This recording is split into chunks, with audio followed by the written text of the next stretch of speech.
Molt bones, benvinguts un dia més aquí al territori de la bèstia de Krull.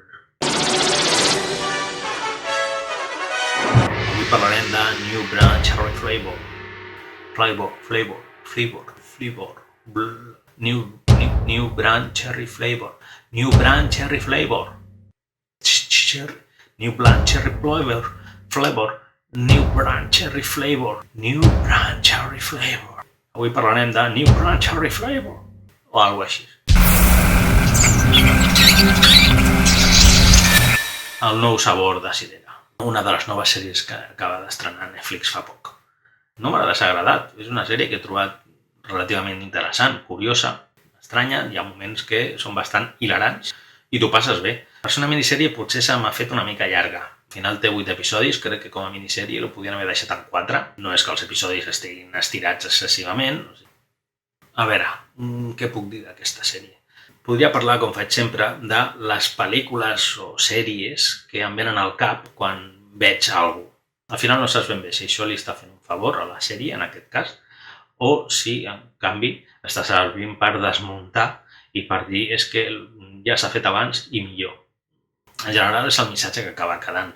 Però no ho faig ben bé amb aquesta intenció, perquè bàsicament quan veig una pel·lícula o una sèrie i trobo reminiscències d'altres coses que m'han agradat, doncs al final estic dient que aquesta sèrie o aquesta pel·lícula m'agrada, que té coses interessants a destacar i que a sobre té moments que em recorden altres obres que he gaudit molt en el passat, no? Llavors, New Cherry Flavor. New Blunt, les cireres. Que, si us dic la veritat, no recordo que surtin en tota la sèrie, les cireres. Igual em vaig perdre alguna cosa mirant la sèrie, però no sé què pinten les cireres aquí. Però bueno, no sé, igual em vaig dormir en algun moment i no ho recordo. Perquè dius, bueno, cirera, a mi ara mateix l'únic que em ve al cap quan penso en cireres i en el gènere de terror, me'n recordo sempre de l'escena mítica de les brujes de Eastwick, no? Aquell moment en què el personatge comença a regurgitar cireres i cireres i cireres sense parar. I dius, vale, en aquest cas tenim el personatge que es passa tota la sèrie vomitant gats. Interessant. La veritat és que la sèrie té, no sé si idees originals, però sí que plasma moments, escenes, conceptes que estan molt bé i que sorprenen.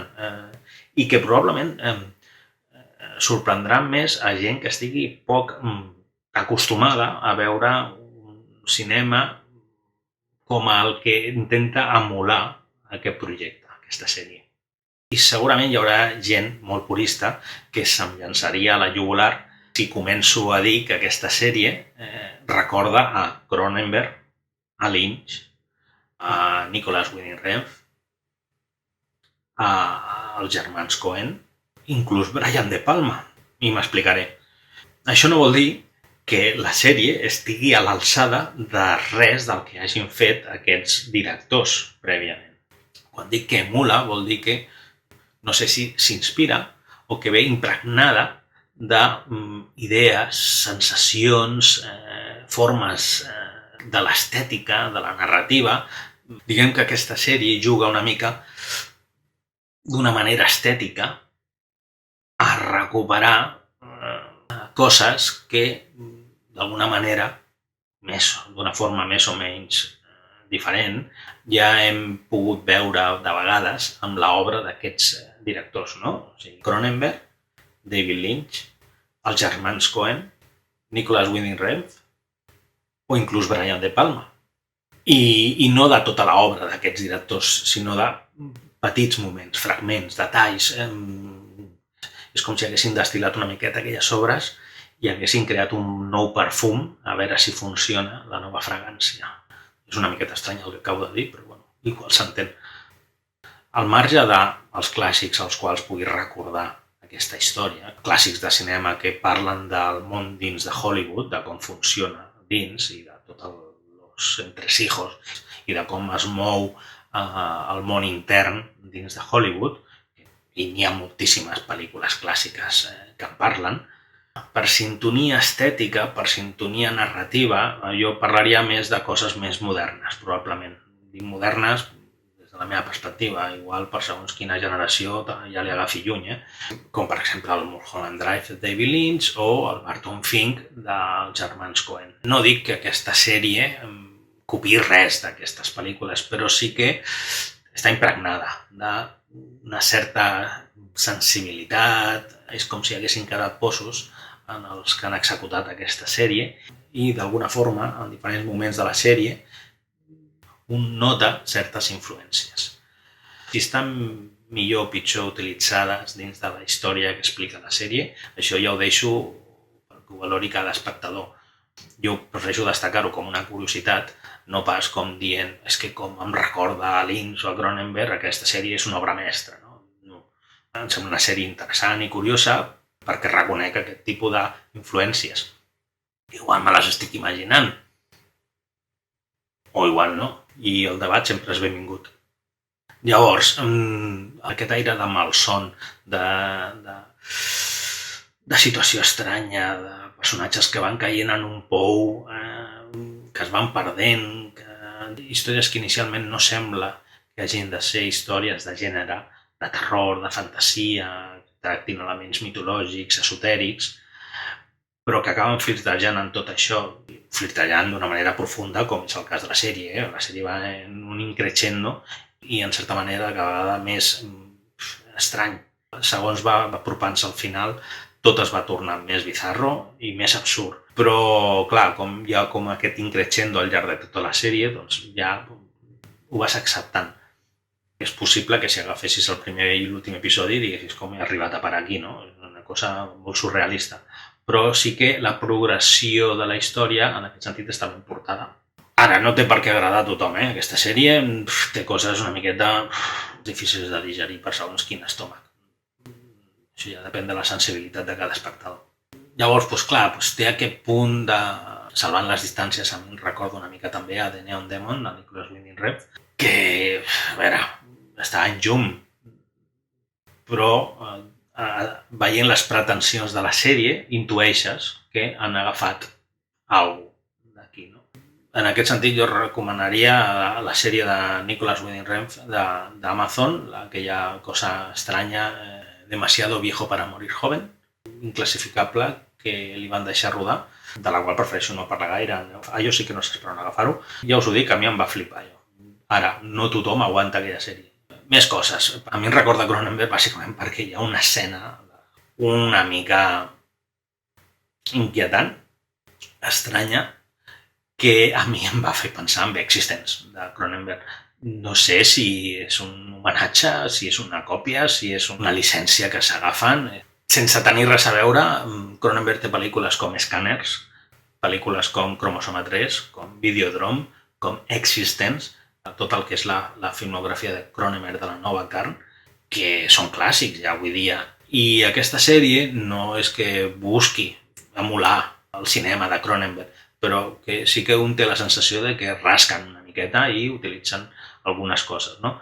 I, bueno, com a divertiment, com a espectador aficionat al cinema de Cronenberg, de Lynch i d'altres com els que estic comentant, doncs fa gràcia veure-ho en una sèrie moderna per un públic neòfit en la nova carn de Cronenberg. I segurament aquesta sèrie és possible que la vegi un públic molt més jove que no sàpiga ni qui és Cronenberg i que segurament al·lucinaran amb algunes de les imatges que hi ha en aquesta sèrie. Un espectador amb una miqueta més de background, doncs probablement notes les referències de les que veu, no?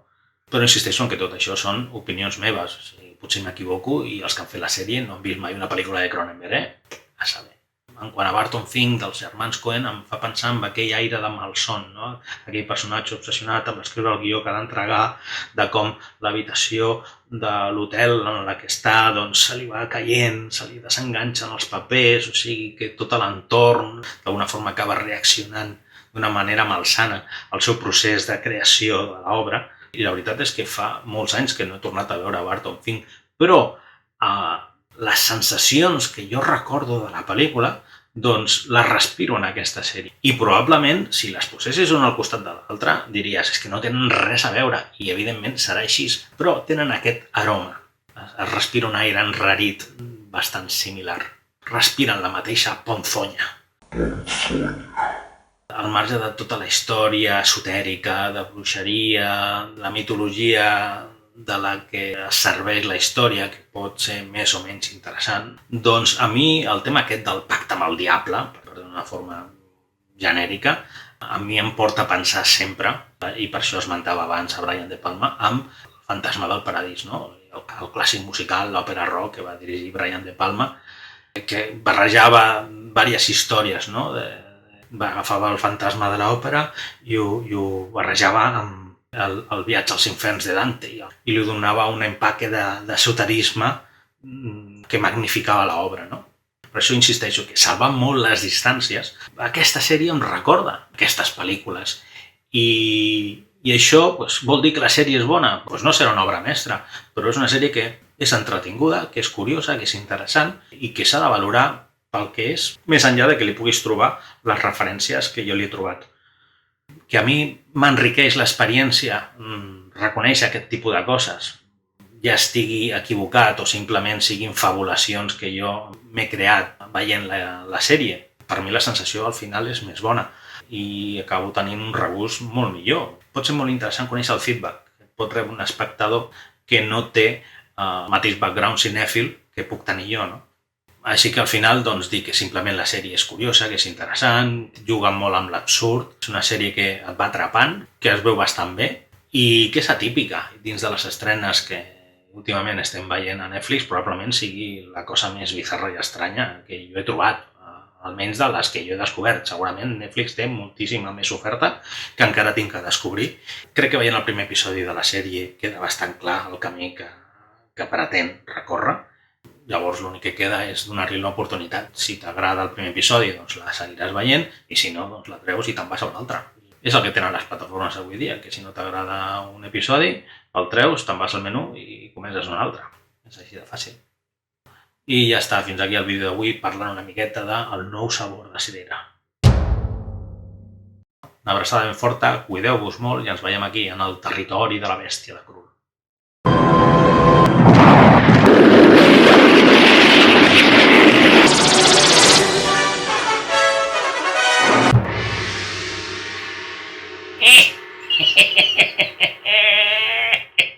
Estàs fatal, tio. Estàs fatal. Sí, t'ho dic a tu. Quan estiguis muntant el vídeo, t'ho dic a tu. Estàs fatal, tio. Estàs fatal.